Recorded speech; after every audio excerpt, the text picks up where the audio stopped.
감사합니다. 우리 예배란 무엇인가 7번째 시간, 벌써 7번째가 되었습니다. 공예배의 실제, 우리 지금 예배 시작부터 예배 끝까지의 한 내용들, 의미들을 살펴보고 있는데요. 특별히 오늘 이 시간은 설교에 대해서 좀 살펴보고자 합니다. 마태복음 28장 20절 말씀을 다 같이 한번 읽어보겠습니다. 시작. 내가 너희에게 분부한 모든 것을 가르쳐 지키게 하라. 볼지어다 내가 세상 끝날까지 너희와 항상 함께 있으리라 하시니라. 아멘. 예수님은 승천하시면서 제자들에게 이 말씀을 주셨죠. 내가 너희에게 분부한 모든 것을 사람들로 하여금 가르치라. 그리고 그 말씀대로 지키게 하라 라고 말씀하셨습니다. 그래서 교회는 제가 여러 번 말씀드리지만 가르칠 교자의 모임 회자입니다. 가르쳐지고 배움을 받고 그 말씀대로 살아가고자 하는 공동체가 교회 공동체이죠.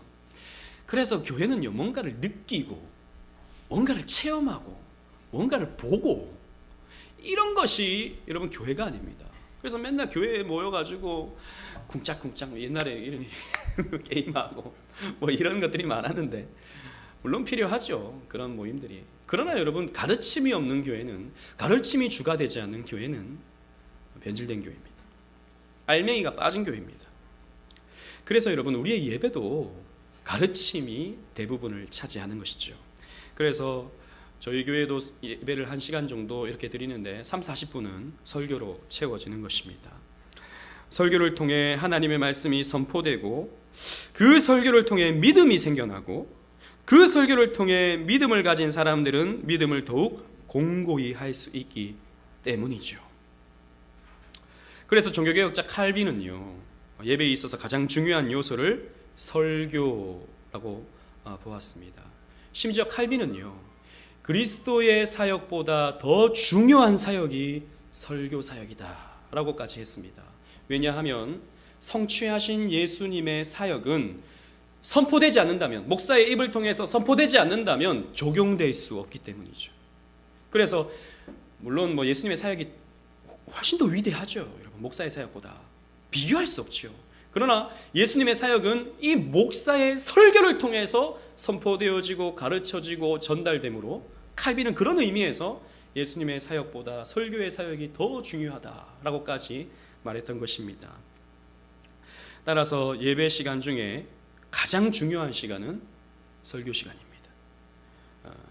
또 긴 시간을 차지하는 설교인 것이죠. 조금 오늘 이 주제와는 조금 맞지는 않는 얘기지만 조금 더 첨언을 좀 하자면, 왜 꼭 설교해야 하는가에 대한 생각을 할 수 있겠죠. 설교는 듣기만 하는 거지 않습니까?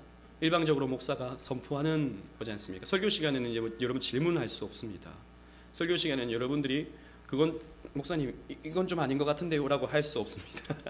왜냐하면 하나님의 말씀을 목사가 선포하는 것이기 때문이죠.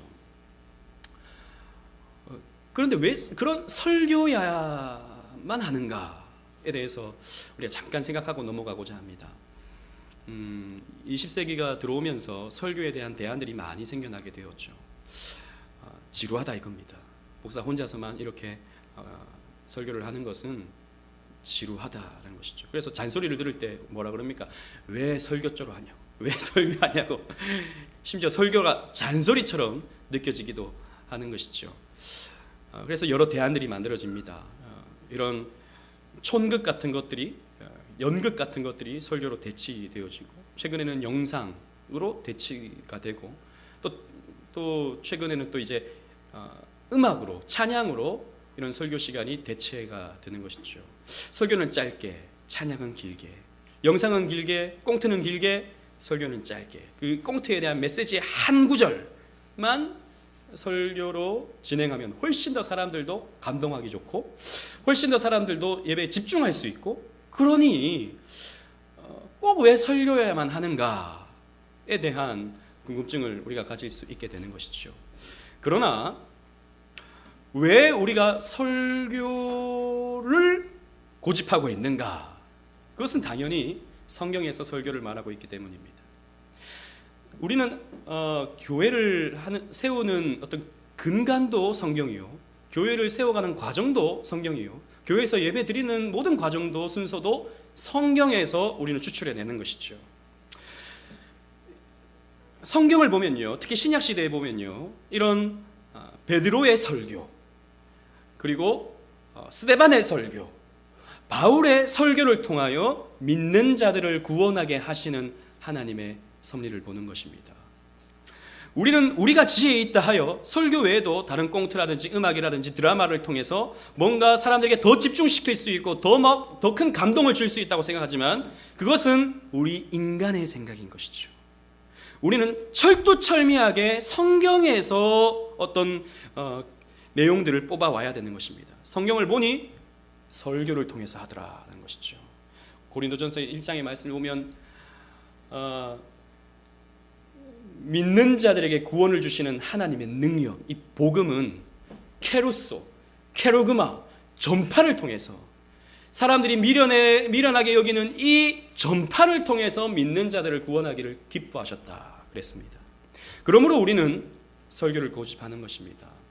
제가 존경하는 마틴 로이드 존스 목사님 같은 경우에는 그 설교와 설교자라는 책이 있어요. 이 책은 참 우리 그리스도인 목사들이 꼭 읽어야 하는 책 중에 하나인데 그 첫 장이 설교라야만 한다라는 내용. 설교라야만 한다. 왜 그게 성경에서 가르쳐주고 있는 교회의 근간이고 예배의 근간이기 때문에. 2장의 주제가 다른 대안은 없다. 다른 대안, 설교 외에 다른 대안은 없다라는 것이죠. 우리는 이 미련해 보이는 이 설교라는 방법, 비효율적으로 보이는 이 설교의 방법을 통해서 하나님은 믿는 자들을 구원하시기를 기뻐하신다라고 하는 사실을 우리는 성경을 통해서 발견하고 그래서 우리는 설교를 고집하는 것입니다. 그래서 우리는 설교 중심적인 예배와 설교 중심적인 신앙생활을 해 나가는 것이죠. 그러면 설교를 할 수 있는 사람은 누구냐? 목사 및 강도사입니다. 여러분, 설교는 아무나 할 수 없는 것이죠. 아무나 해서도 안 되는 것입니다. 하나님의 말씀을 해설하여 선포하는 것은 준비되고 검증된 자만이 할 수 있어야 하는 것이죠. 여러분, 성경 해석은 또 아무나 할 수 있는 것은 아닙니다. 물론 여러분들도 나름대로의 성경 해석은 하시죠.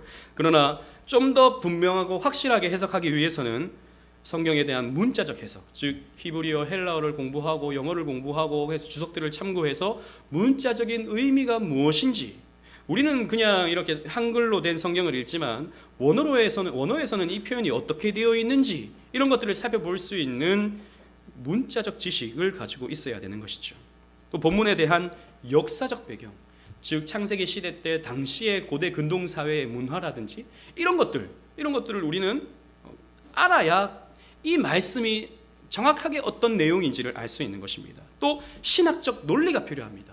성경은 창세기부터 요한계시록까지 일맥상통한 교리적인 어떤 체계와 시스템이 잡혀 있는데 그 시스템에 맞게 그 본문을 큰 그림 속에서 볼 수 있어야지 요 한 구절만 가지고 예를 들자면 네 눈이 범죄야 그럼 눈을 뽑아버려라 라고 한 이 말씀을 고지곧대로 들어가지고 내 눈이 지금 음란한 것을 봤으니 내 눈을 뽑아버리겠습니다 라고 생각하는 것은 어리석은 생각이죠. 이렇게 전체적인 시스템화된 체계에서 성경을 볼 줄 알아야 되는데 그것이 안 된다면 성경을 바르게 해석할 수 없기 때문입니다. 또 청중에게 전달하기 위해서는 적절한 인문학적인 소양이 필요한 것이죠. 또 뿐만 아니라 이 설교자, 스피커가 도덕적으로 문제가 있고 또 인성적으로 문제가 있다면 뭐라 그러겠습니까? 듣는 사람들이 당신이나 잘하시오 라고 하지 않겠습니까? 그러니 검증도 필요한 것이죠. 하나님 말씀을 전하기 위해서는 수년간의 도덕적 검증과 전도의 열매가 있어야 합니다. 그러므로 설교는 충분한 은사가 있는 사람이 해야 되는 것입니다. 이 말은 조금 여러분 오해하지 말고 들으시기 바랍니다. 말을 잘하는 사람이 설교를 해야 된다라는 말은 결코 아닙니다. 성경을 볼 수 있는 해안과 또 전달하는 데 있어서 은사가 있는 사람이 사실 설교자가 되어야 됩니다. 제가 아는 어떤 목사님은 사실 이 전달하는 데 은사가 없으신 분들이 있어요. 정말 성경을 보는 눈은 탁월하신데 설교만 했다 하면은 뱅글뱅글 도시는 분들이 있어요. 막 헤매시는 거죠. 그러니까 처음에 첫째로 했다가 둘째로 했다가 그러면 셋째로 가야 되는데 둘째로 했다가 이렇게 왔다리 갔다리 하시는 분들이 간혹 있어요.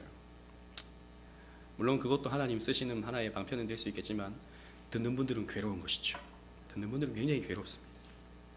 아무튼 은사가 있어야 되고 내 외적으로 소명감이 있어야 됩니다. 내적인 소명이 있어야 돼요. 하나님이 나를 부르셨다, 나를 목사로 부르셨다, 설교자로 부르셨다라고 하는 내적인 소명감이 있어야 됩니다. 그리고 내적인 것뿐만 아니라 외적인 소명감도 있어요. 이건 뭐냐면 다른 사람들이 누가 봐도 강민수 당신은 목사가 되면 좋겠다라고 하는 그런 평가가 있어져야 된다는 것이죠. 오늘날에 죄송합니다만 한국 교회의 큰 문제는 아무나 목사가 된다는 데 있습니다. 실제로 그렇습니다. 아무나 목사가 됩니다. 인터넷에 여러분 신학교라고 딱 한번 쳐보십시오. 그러면 뭐 인가받은 신학대학원도 있지만 수백 개의 무인가 신학교들이 난립하고 있습니다. 어떻게 교육하는지 알 수가 없는, 그런데 그 가운데 대부분은요, 무인가 신학교의 대부분은 요즘에 학생들 누가 신학교 갑니까? 요즘 총신도 고신도 지금 학생이 부족해서 난리인데요. 누가 그런 무인가 신학교 갑니까? 그러니까 사업에 실패한 50대 아저씨들 그리고 애 다 키우고 죄송합니다. 이 말은 제가 폄하하는 것은 아닙니다만 애 다 키우고 지금 할 거 없나 하는 아줌마들 이렇게 모아놓고 신학교를 하는 그런 신학교가 동네마다 무슨 총회 가면 무슨 총회 신학교 간판 걸어놓고 하는 데 있잖아요.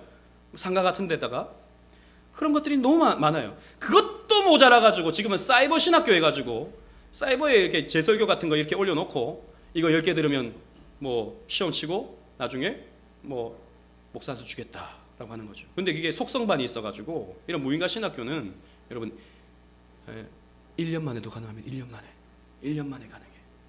몇 개 영상 인터넷에 몇 개 보면 다 보셨죠? 잘하셨습니다. 돈 내시고 속성 안수 다 해줍니다. 여러분 좀 삶이 좀 뭔가 변화가 필요하신 분들 귀가 쏠깃 하십니까? 나도 목사가 돼야겠다는 생각이 드십니까? 여러분 그게 뭡니까? 교회의 타락입니다. 아무나 목사가 되는 것은 교회의 타락입니다. 그렇다면 강민수 목사님 무슨 자격이 있었나? 저도 자격은 없어요. 사실 하나님 앞에서 누가 자격이 있다 할 수 있겠습니까? 그러나 여러분 저는 이 말은 제 자랑은 아닙니다. 그러나 저는 자랄 때 가장 많이 들었던 말이 강민수는 목사가 되면 좋겠다 라는 말을 저는 많이 듣고 그런 외적인 소명을 그런 식으로 나름대로 받았습니다. 우리 주성택 형제님이 저와 같은 교회를 어릴 때부터 다녔으니까 맞아요 안 맞아요? 맞다고 지금 끄덕여주고 있어요. 저는 목사님도 강민수는 목사가 되면 좋겠다. 지금 장로님도 강민수는 목사가 돼야 돼. 저도 목사가 되면 좋겠다. 이런 생각을 하고 준비해 왔죠. 그런데 목사가 되려고 하니까 실제로 신학대학이 다 수준들이 왜 대학 그 지표 이렇게 보잖아요. 성적에 맞춰서 보면 신학대학들이 제일 밑에 있어요. 그래가지고 저는 일반 대학 가기는 했지만 아무나 목사가 되면 안 된다라고 하는 생각을 저는 어릴 때부터 좀 가지고 있었기 때문에 내가 정말 목사가 되어야 한다면 하나님이 어떻게든 쓰시겠지. 그러면 나는 행정학과를 다니고 있었으니까 공무원이 되어서 공무원이 그 편안한 그 공무원 생활을 하면서도 나는 이것보다도 나는 목사가 되면 좋겠다. 이런 생각이 들면 그때 신학교를 가야지 라고 저는 생각했습니다. 그래서 나름 공무원을 준비하려고 하는데 근데 SFC 활동에다가 교회 활동에다가 불려다니기도 많이 했고 본격적으로 좀 해봐야겠다 하는데 그때 당시 이제 신학교 저희 고려신학교 교수님이 저희 교회를 오셔가지고 강민수라고 하는 청년을 어디서 듣고 이렇게 오셔가지고 쓸데없는 생각하지 말고 그 공무원 준비하려고 하는 시간에 더 성경을 공부하고 그 에너지를 복음 전도하고 또 사역하는데 젊을 때 쓰게 되면 훨씬 더 성숙하고 훨씬 더 준비된 사역자가 되지 않겠냐 말씀하셔가지고 그 말씀에 순종하여 저는 대학 졸업하자마자 바로 신대원으로 가서 3년 동안 공부를 했습니다. 저희 신학교는 그래도 스파르타식이에요. 스파르타식. 그래서 월요일 날 오후에 학교 들어가면 금요일 날 오후에 퇴소하는, 여러분 고등학생도 아닌데 야자가 있는 신학교가 저희 신학교예요. 저희 신학 야자가 있는 신학교. 밤 10시까지는 무조건 도서관에 앉아 있어야 되는 그런 신학교였어요. 근데 3년 동안 공부해도요, 졸업할 때는요, 내가 이 정도밖에 안 됐는데 졸업해도 되겠나라는 생각을 했다고요. 또 2년 후에 목사 안수를 받아야 되는데 내가 이 정도밖에 안 되는데 내가 목사가 되어서 되겠나라는 생각을 저는 했다고요. 저만 아니라 다 마찬가지예요. 우리 목사가 돼도 되나? 김전도사, 당신 목사가 돼도 되나? 강전도사, 당신 목사가 돼도 되나? 서로 보면 부족한 투성이에요. 아니 근데 어떻게 1년 만에 목사가 될 수 있습니까? 무슨 인터넷 그거 몇 개 보고 그거 목사가 될 수 있습니까? 이러니 한국교회는 변질될 수밖에 없고 타락할 수밖에, 소양이 없죠. 소양이. 여러분, 목사가 되기 위해서는 신학 교육을 받아야 됩니다. 일반적으로는 우리 나라에서는 MDB 교육을 3년 동안, 그나마 좀 괜찮은 교단들은 3년 동안 이렇게 교육을 하죠. 그리고 시험을 치릅니다. 나중에 강도사 고시를 치고 목사 고시를 치고 또 정식으로 거기에 통과가 돼야 인허를 받습니다. 신학교를 졸업하고 6개월 후에 강도사 인허를 받고, 강도사 인허를 받고 또 준목사의 과정, 강도사라는 말은 준목사와 같은 의미입니다. 준목사의 과정을 2년 동안 거쳐야, 그만큼의 검증 기간을 거쳐야 이 사람은 그래도 목사 될 수 있겠다 해서 노회에서 안수를 주게 되어 있는 것이죠. 저는 그래서 신학교 3년, 강도사 2년, 그래서 5년의 교육과 검증을 거쳐서 목사가 된 정통 목사입니다. 저는 그래도 정통 목사. 그렇다고 무슨 대단한 목사라는 건 결코 아닙니다. 따라서 장로교 총회는요, 신학교를 운영하죠. 그래서 여러분, 총신대학교가 왜 총신대학교입니까? 총회 신학교가 이제 총신대학교가 된 거예요. 총회 신학교. 사실 우리 고려 신학교도 총회 신학교입니다. 그러나 우리 고려 신학교는 고려 신학교라는 이름을 갖고 있는 것이죠. 아무튼 신학교를 운영해야 되고, 노회는 이런 설교자를 배출하기 위해서 은사 있는 자들을 목회자 후보생으로 추천해야 하고, 소명을 확인해야 하고, 신학교육을 해야 하고, 고시를, 즉 시험을 치게 해야 하고, 그걸 다 거쳐서 정식 인허를 주는 것입니다.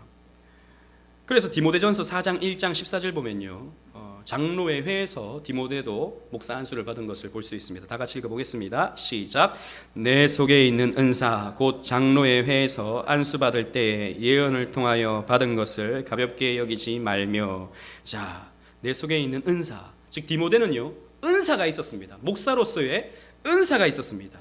그 은사를 장로의 회에서 검증하고 배우고 또 그것을 시험치고 또 과정을 거쳐서 장로의 회, 노회에서 안수를 준 것이죠. 어떤 사역을 위해서요? 예언의 사역을 위해서. 이 예언이라는 말은 앞서서 하나님의 말씀을 전하는 이 설교 사역을 말하는 것입니다. 이 설교 사역을 위해서 디모데는 이런 과정을 거쳤던 것이죠. 그래서 여러분, 설교는 아무나 할 수 있는 것이 아닙니다. 최근에 여러분, 저는 장점도 될 수 있고 단점도 될 수 있다라고 생각하지만 단점이 더 많다고 생각하는 것은, 요즘 유튜브에는 보면요, 청년들이 혹은 교회 좀 다닌 청년들이 교회에 대해서 이러쿵저러쿵 말하는 경우를 저는 많이 보게 됩니다. 신앙이라는 건, 한국 교회는 뭐 이렇게 얘기하지만 그거 아닙니다. 교회는 이런 것입니다. 목사들은 이렇게 얘기하지만 아닙니다. 그거 다 자기의 뭐 위유익을 위해서 그러는 것입니다. 원래 이렇게 하는 것입니다. 설교도 이런 것이 설교가 아닙니다. 이런 것이 설교입니다. 들어보면은, 제가 들어보면 한 95% 맞는 말을 해요. 진짜 95% 맞는 말을 해요. 그러나 아무나 인터넷에서 말할 수 있는 세상이 되었지만, 하나님의 말씀을 해석하고 가르치는 것은 준비되고 검증된 자가 하는 것이지, 검증도 안 된 자가 인터넷에서 이러쿵저러쿵 얘기하는 것은 굉장히 위험한 것입니다. 옳은 말을 한다고 해도 위험한 것입니다. 그렇게 해서는 잘못된 것 하나가 이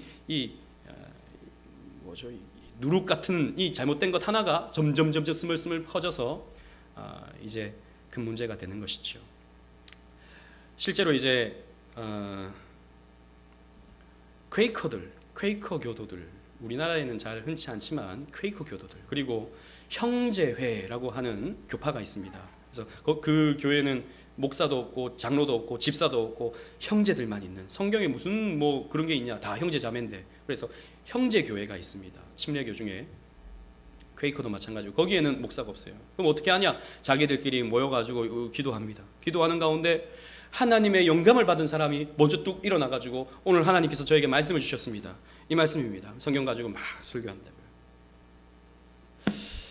말 잘하는 그런 청년은 사람들에게 감동을 줄 수 있겠죠. 그러나 그렇게 설교를 해서는 성경의 이 일관성, 성경의 진리성을 훼손할 수밖에 없습니다. 위험한 것이죠. 배가 산으로 가는 것입니다. 사공이 많으면 배는 산으로 갈 수밖에 없는 것이죠. 아닙니다. 교회는 그 교회의 임직을 받고 검증되고 준비된 목사가 설교를 할 수 있게 해야 합니다. 그러면 우리 또 그렇게 생각할 수 있죠. 어떤 교회는 전도사님이 설교하시던데요. 전도사님이 설교하는 건 어떻게 되는가?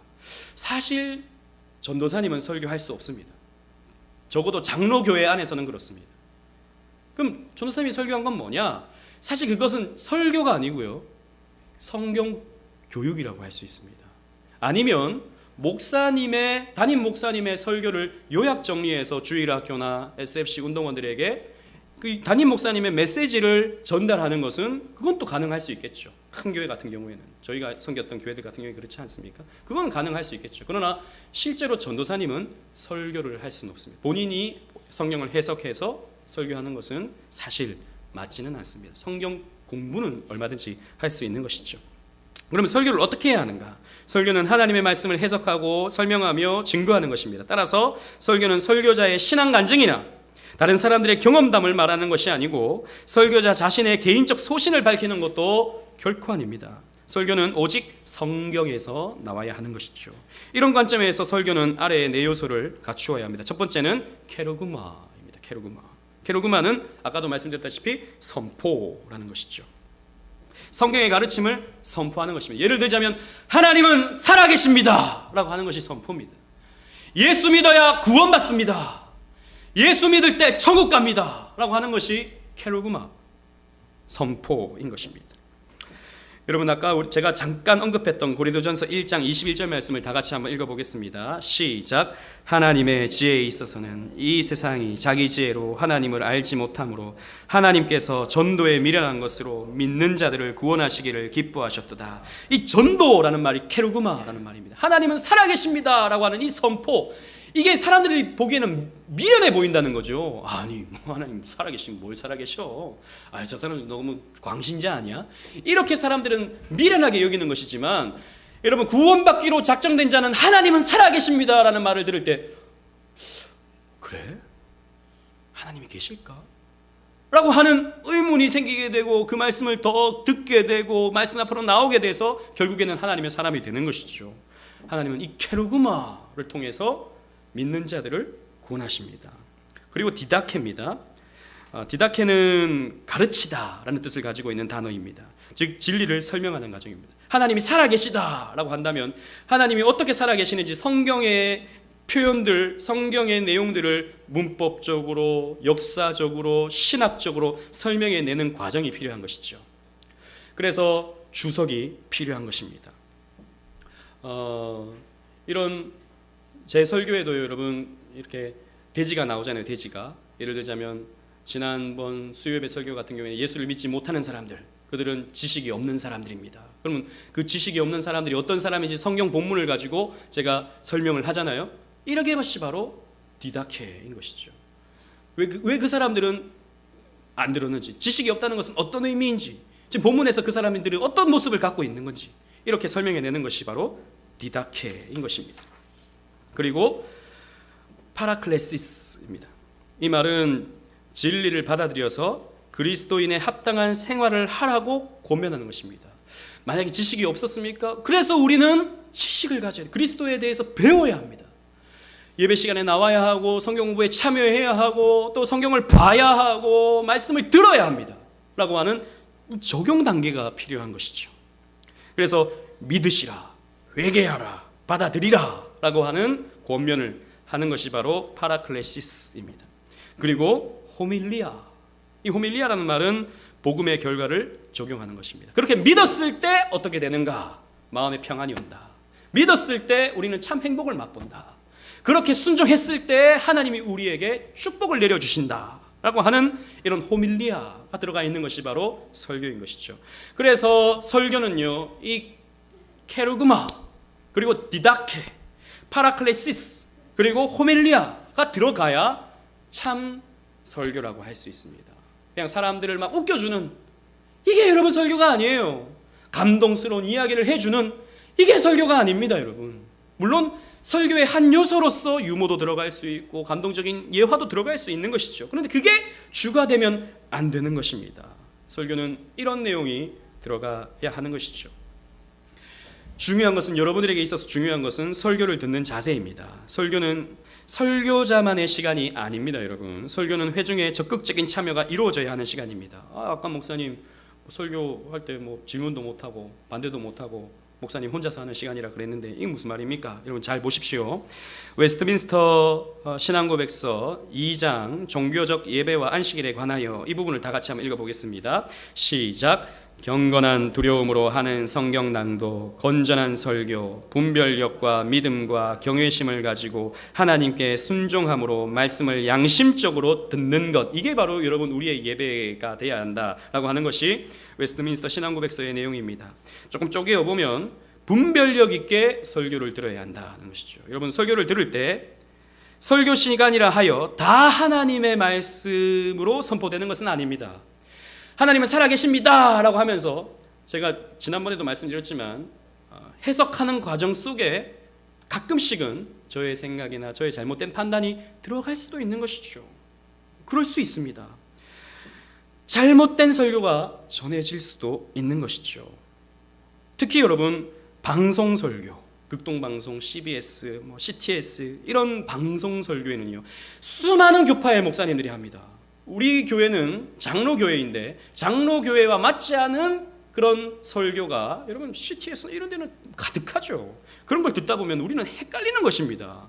성경은 하나님의 예정을 말하고 있는데 감리교 목사는 하나님의 예정을 부정하잖아요.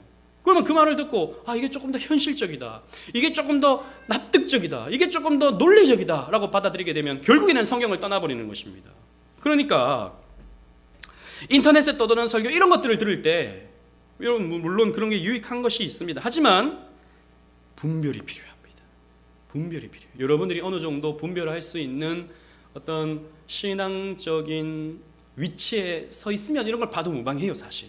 그런데 아직 믿음이 약하고 아직 그런 부분에 있어서 부족한다면 그런 것들은 사실 독약이 될 수도 있습니다. 독약이. 왜냐하면 사실 CTS나 CBS에서 방송되는 목사님은 대부분 큰 교회 목사님들이거든요. 큰 교회 목사님들이기 때문에 사실 그 방송에 나오는 거예요. 여러분 큰 교회이기 때문에 그 방송사에서 찾아가서 목사님 우리 방송에 목사님 설교 좀 틀어주게 해주세요 허락받아서 하는 게 아니고, 여러분 CTS 이런 거 나오는 것은 큰 교회에서 돈을 주고 우리 거 방송 좀 해주세요 라고 하는 겁니다.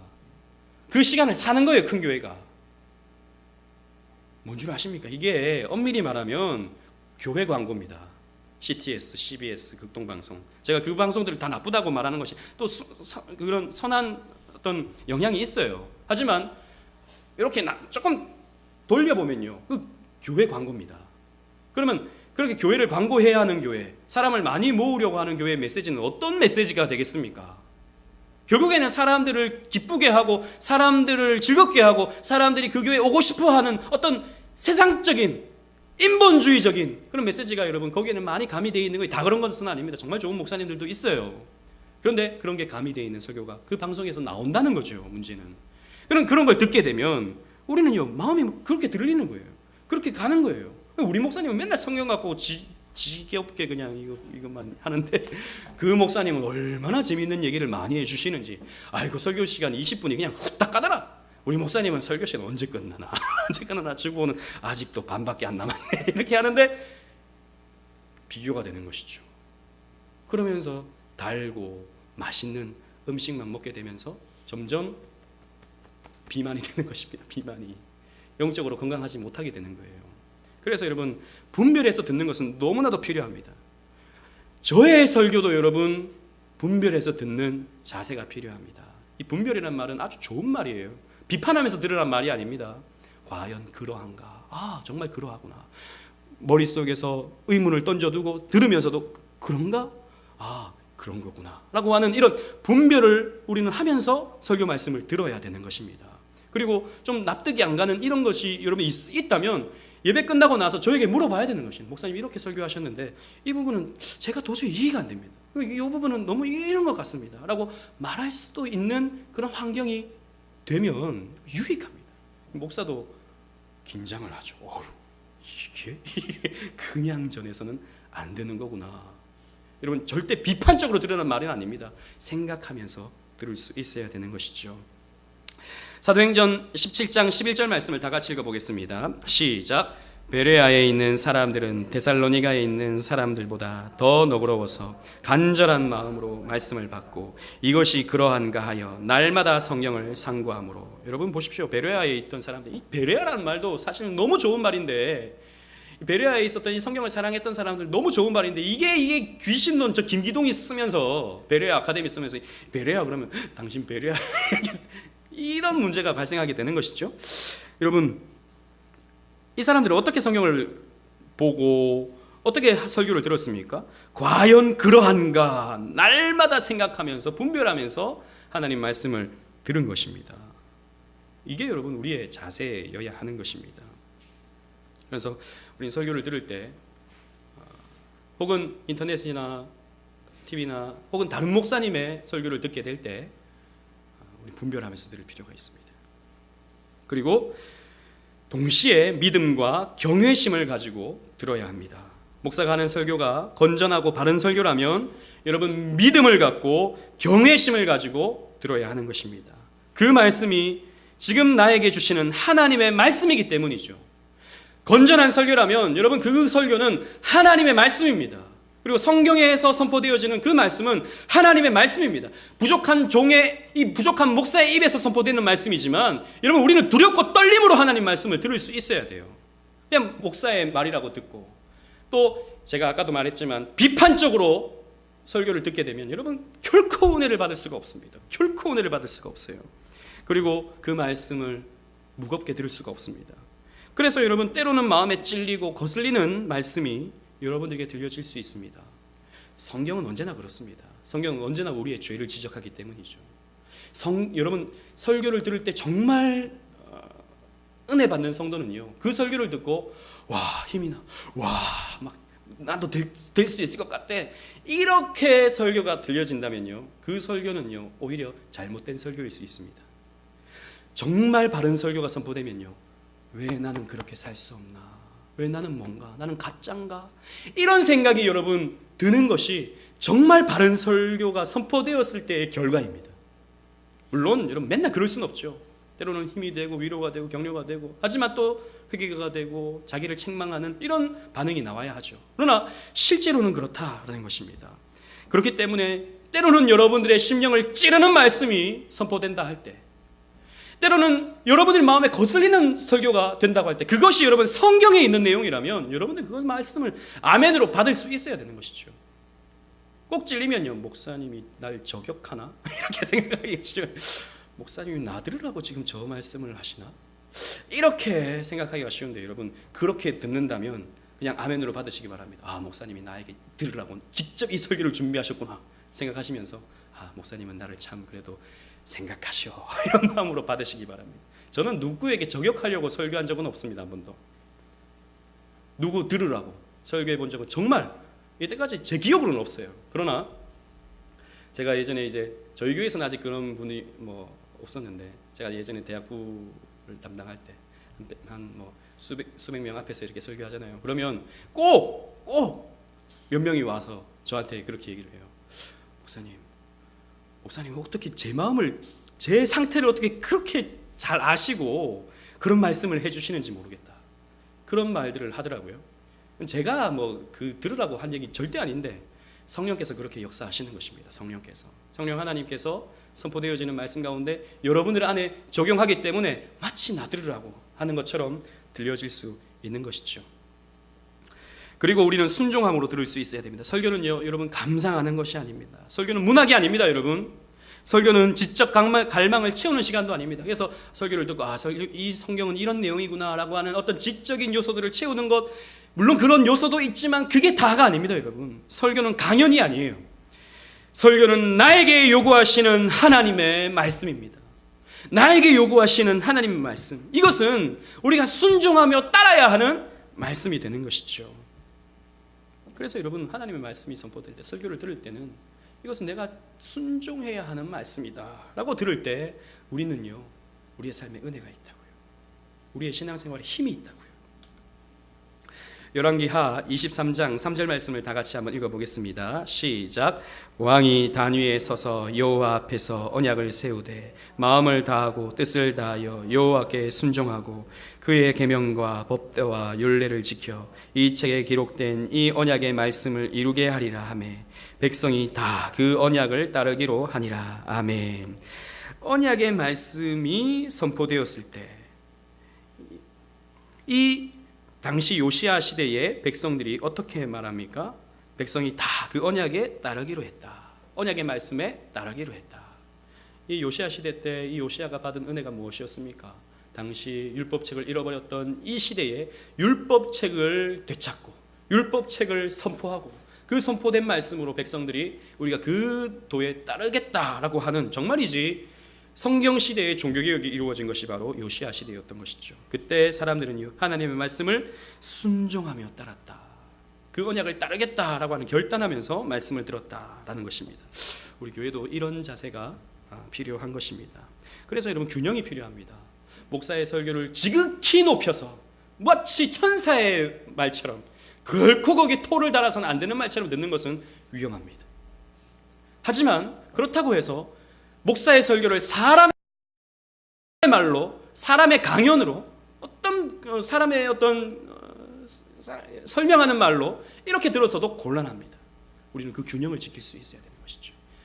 분별하되 경외하는 마음으로 우리는 설교를 들을 수 있어야 하는 것입니다. 여러분, 설교가 예배에서 가장 중요하지만 설교가 결코 예배의 전부는 아닙니다. 많은 분들이 설교를 예배와 동일시하기도 합니다. 그래서 여러분, 설교 시간에 맞춰서 오는 분들이 우리 교회는 별로 없지만 그러나 간혹 있죠. 그리고 설교가 끝나면 집에 가시는 분들이 간혹 있습니다. 우리 교회는 없지만 그런 분들이 있어요. 설교 시간이 예배 시간이라고 생각하는 것입니다. 그러나 여러분, 그것은 잘못된 생각입니다. 예배로의 부름부터 시작해서 축도까지 전부가 예배 시간입니다. 또 설교가 은혜로우면요, 오늘 예배가 너무 은혜로웠어, 이렇게 말을 많이 하죠. 그러나 여러분, 예배의 모든 시간들은 다 의미가 있습니다. 설교는 중요하지만 예배의 전부는 아닙니다. 그래서 설교의 중요성을 인지하되 설교를 전부로 여기는 태도는 우리가 바로 잡아야 할 것입니다. 저는 우리 교회가, 여러분들도 다녀보셔서 아시겠지만 다른 것이 없습니다. 우리 교회는 다른 것이 없어요. 예배 드리는 것, 가르쳐지는 것, 설교하는 것이 저희 교회의 사실 전부라고도 할 수 있습니다. 그래서 때로는 좀 지루할 수 있고, 때로는 목사님이 너무 그냥 이렇게 혼자 하시는 것 같다, 이렇게 생각이 들 수도 있겠지만, 지금 당장은 좀 그런 게, 저도 이제 교회를 조금씩 키워가고자 하는 마음이 있기 때문에 지금은 이렇게 하지만 앞으로는 조금 더 여러분들이 참여할 수 있는 그런 시간들을 만들려고 합니다. 하지만 가장 핵심은 설교이고 가장 핵심은 우리의 예배이다라는 것이죠. 이 예배의 자리에, 말씀이 선포되는 자리에 여러분 사모함으로 좀 참여해 주시기 바랍니다. 우리가 수요예배도 있고 또 주일 오후 이 시간도 있습니다. 여러분 주일 낮 예배 설교 한 편 듣고 한 주간을 믿음으로 산다는 것은 제가 봤을 때는 불가능합니다. 이 한국 사회에서는 그렇습니다. 이렇게 세속화되고 불신이 팽배한 세상에서는 어렵다고 봅니다. 그렇기 때문에 여러분 힘이 들 수 있지만 조금 피곤할 수 있지만 이 오후 시간과 또 수요밤 예배의 자리에 여러분 조금 더 열심히 참여해 주시기 바랍니다. 그래야 여러분 우리 자신이 말씀으로 삶이 채워지고 그렇게 참석해도 여러분 우리 하나님 말씀대로 일주일간 살기가 어렵습니다. 그런데 그 시간을 그냥 비워놓고 이렇게 살아간다면요 우리는 정말이지 신앙생활하기가 어렵다는 것이죠. 기억하셔서 말씀의 자리에 더 가까이 나오시는 저와 여러분들 되셨으면 좋겠습니다.